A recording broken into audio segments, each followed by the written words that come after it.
Andre Torres, VP of the Urban Catalog at Universal Music Enterprises, has been a long-time vinyl hoarder and influential in hip-hop journalism for the past 2 decades. Torres was pioneering in taking crate digging, main as the Wax Poetics founder and previous executive editor at Genius, before pushing the culture a step further with the launch of Universal Music's latest imprint, Urban Legends. The forthcoming multi-platform website will represent the top-tiered moments throughout the past 30 years of Universal Music Group's UMG Urban Catalog, and was boasted by Bruce Resnikoff, President Cheo. We want to ensure that we are constantly evolving and offering fans new ways to discover and sometimes rediscover the foundations of classic music in an engaging way.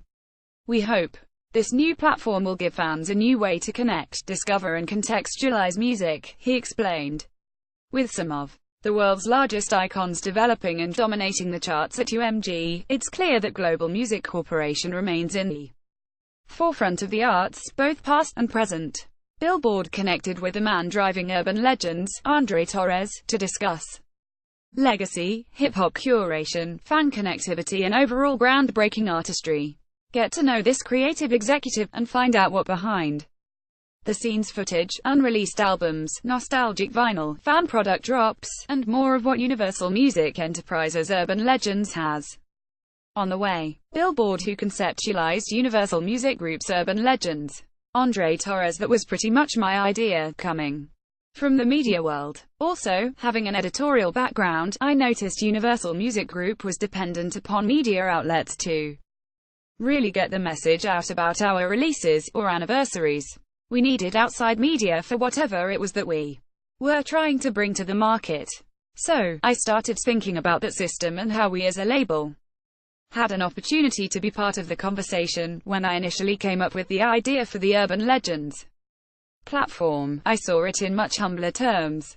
But after bringing on senior editorial director Lauren Nostro, I began to understand that the site could be so much more than I had imagined. After working with Lauren at Genius last year, I gained huge respect for her abilities to translate our culture in a really fresh and engaging manner. I trust Lauren with the editorial tone of Urban Legends, and I know we're in good hands with her at the helm. We can now start some of these conversations. Urban Legends enables us to be connected to the fans. That is really where I see editorial coming in as a marketing vehicle. When you look at content now, people are really looking for more insight and context. I felt like we as the label could provide more of the content.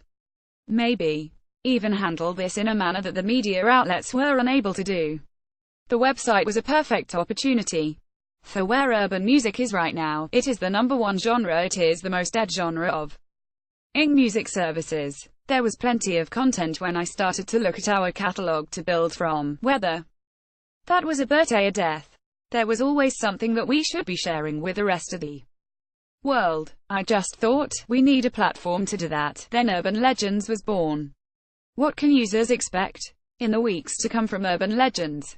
There is going to be a lot of JAYZ. It's Hovember, so we have a few anniversaries coming up from JAYZ this month.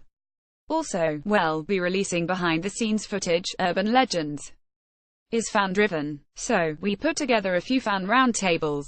We want to hit the ground running this month. I do not want to let too much out the bag. We do have a few surprises. I think primarily it's about celebrating these UMG anniversaries and the real milestones that these labels and artists have. We are mixing in the younger artists, too. They'll be next with the catalog. What are your thoughts on Universal Music Group's impact throughout the history of hip-hop? Oh my god, yeah, it was certainly something I was somewhat aware of prior to my arrival at the label, but once I really started to dig in the catalog, I could see how expansive it was. It is clear that there is no other label out there that has been as committed to urban music. I mean, you're talking about labels like Def Jam and Interscope.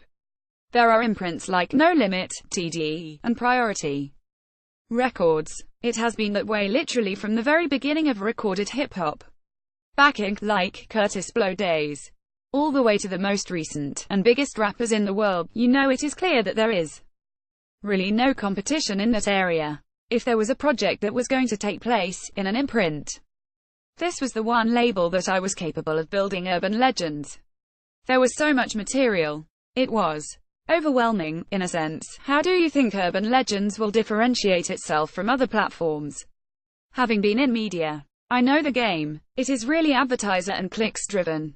That is sort of the goal there. We are not playing that game at all. This platform is about fan engagement. So, I think we have a different perspective. We know we are not trying to recreate that here. This is something different, and really about connecting fans with music they love. Urban Legends is getting them to see a little bit more context.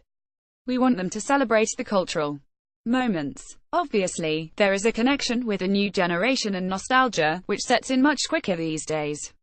We also have the opportunity to omit the traditional catalog space. They may have waited 20 years to celebrate records they love.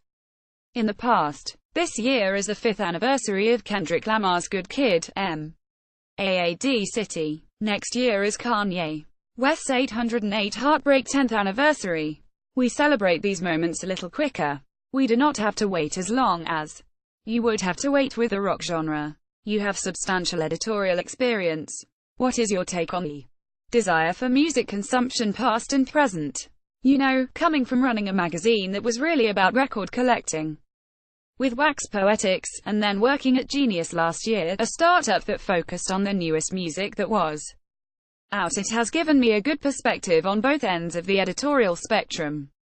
It is clear that Ing will continue to build. It is the preferred choice in which people consume music. This is an interesting moment, especially as all this is taking off. You also have vinyl coming in as the preferred physical package. There is a different relationship that millennials have with vinyl. Some of them are leaving these things on their desk. They are now sort of like souvenirs, so I still think there is a way to kind of get in the middle of that. We can be able to service listeners in whatever it is that they're listening to. There is certainly more shelf life for vinyl, I think, in the years to come. Again, there is clearly a connection between those two formats. Many of these albums that we do want to celebrate, we want to come along with some sort of official deluxe version, or box set. I am really in the process of reimagining how those things are put together. I want to see what goes in them, other than maybe a couple of records, and a booklet. I am working on some collaborations with different brands. I am reimagining some of the content and merchandise that you can infuse in a box set. I am really excited about where music is at right now. We are looking at new artists that we are signing, like 6LACK, Lil Yachty, and Playboi Carti.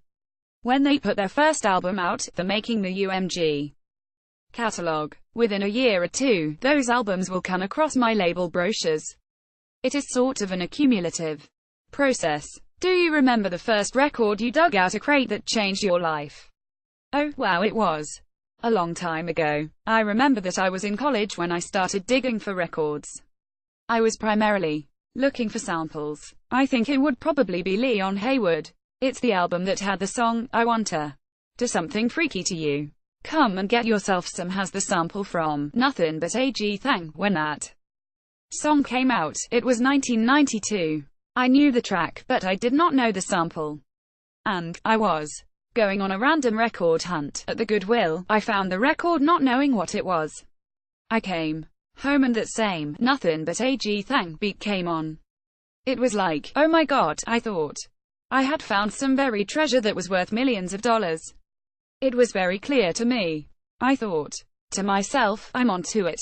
Like, I'm starting to figure out how these guys at labels are putting this music together. It was not just James Brown and Funkadelic samples anymore. They were sampling things that we did not recognize at first. Initially not understanding how Dre had put that beat together, hearing the original kind of made me like, oh okay, I got this. So, that was definitely one of the big ones. How is Urban Legends comprehensive? I do not think there is any precedent for what we are doing at Urban Legends. It is a label imprint that we are launching. We will reissue and celebrate a lot of these classic albums. It is also an e-commerce platform and an editorial platform. I know how music and fans sort of work together. I understand how editorial and content drive engagement. Because of the scope and diverse spread of the Universal Music Group catalog, there are a lot of opportunities to explore some of these seminal moments in the albums. Who else is really capable of presenting A catalog as live and expansive as ours, or in the same manner. I don't know of anyone who has been thinking about this or found it worth exploring. But I wanted us, as a label, to be celebrating our own material. We need not rely on anyone else in the world. We can send out that message with Urban Legend's support. We can do it for our own artists, in a way that no one has done it before. So, yeah, I don't think anyone is thinking along the same lines. We're ready to start with this. I'm super excited to launch this and dig in even further in the coming months and years.